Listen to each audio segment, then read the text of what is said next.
Salut à tous, aujourd'hui on se retrouve pour une nouvelle vidéo. On me l'a demandé, donc du coup, Frédéric Gaillet 7645 a dit tu peux faire top 10 des meilleures séries DC. Alors oui, mais ce sera plus dans top 5 et affinité, parce que 10, je pense pas, parce que malheureusement il y a pas autant de séries que j'ai aimé.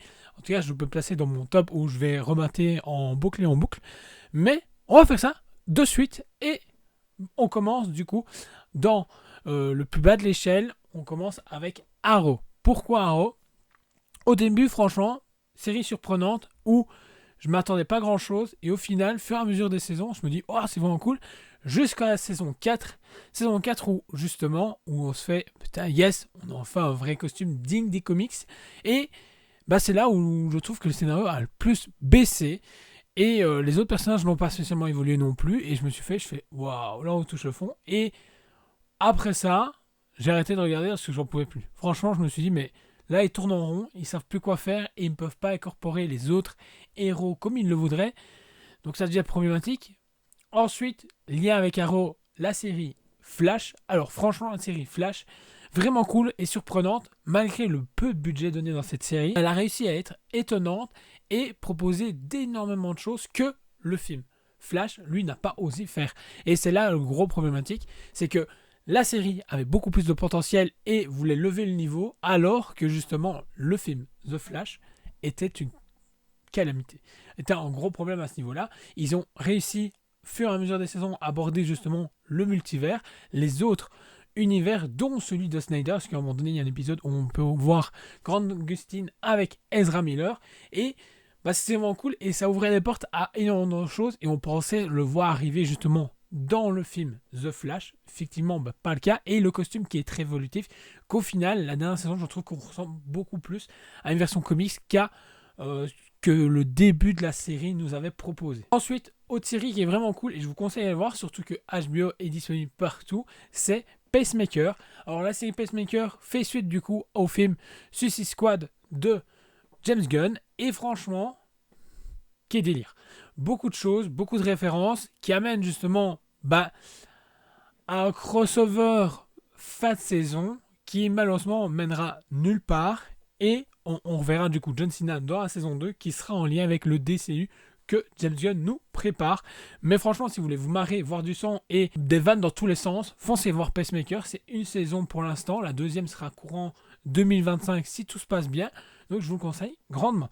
Ensuite, on entame du coup avec Preacher. Preacher, franchement, c'est une série que peu de gens connaissent et peu de gens ont regardé. C'est un comics à la base, forcément, et la série télé est très très surprenante. Elle arrive à se prendre des libertés, mais qui sont correctes et qui amènent quelque chose en plus que par rapport aux comics qui datent maintenant d'un certain temps. On fait le pitch, on est au Texas, il y a un prêtre, et du jour au lendemain, il va se retrouver avec un don, entre guillemets, un pouvoir, qui lui permettra justement de dire s'il te dit assis, tu t'assieds, sauf que c'est beaucoup plus trash que ça. S'il te dit explose-toi la cervelle, il s'explose la cervelle. Donc il a un pouvoir qui est immense. Du jour au lendemain, il va se retrouver à être chassé parce que c'est un pouvoir divin qui se retrouve en lui. Et il va faire la rencontre de son ex-femme, plus de Cassidy qui est un vampire. Donc c'est un univers très loufoque où justement il y a anges et démons, et on va suivre le péripétie parce que du coup on a Jesse qui est le prêtre qui veut retrouver Dieu pour avoir plus d'explications. Et franchement, c'est une pépite, c'est une merveille. Vous tapez des barres, il y a de la violence à gogo, et c'est une histoire originale. Ça change un peu de ce qu'on peut voir habituellement justement à l'écran.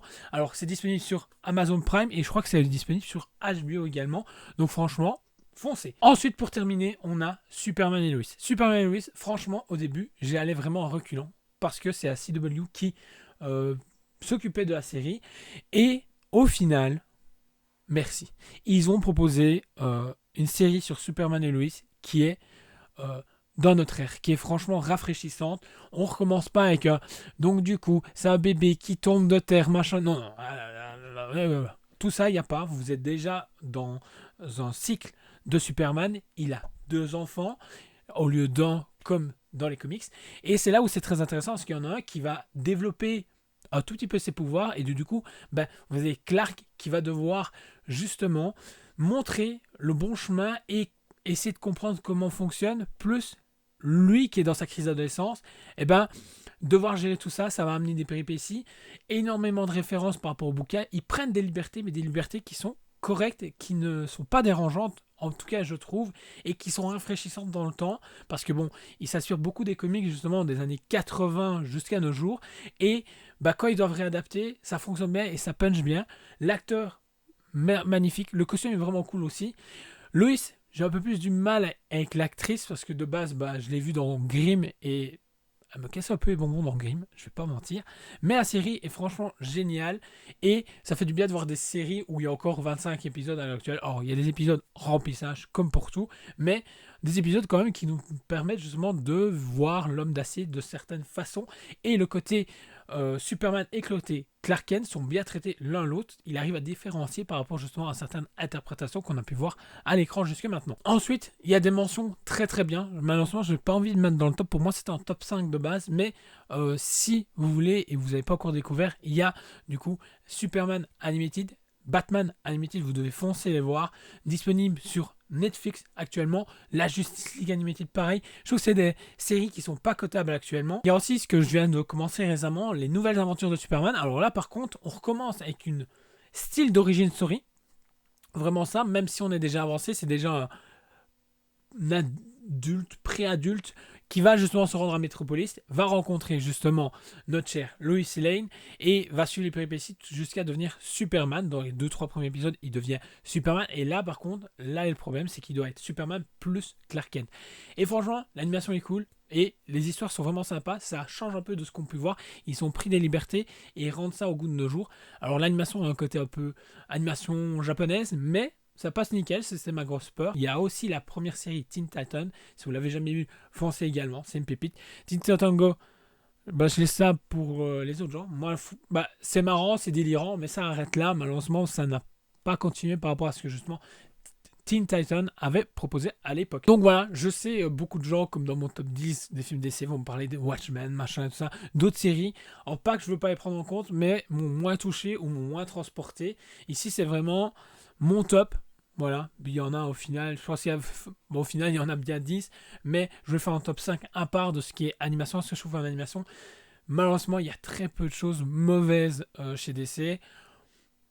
Ça reste mon avis, donc je vous laisse donner votre top 5 à vous des séries DC Comics. Si vous avez aimé la vidéo, n'hésitez pas à liker, partager, vous abonner si ce n'est pas encore fait. Il y a une vidéo qui sort tous les jours à 19h, plus un short.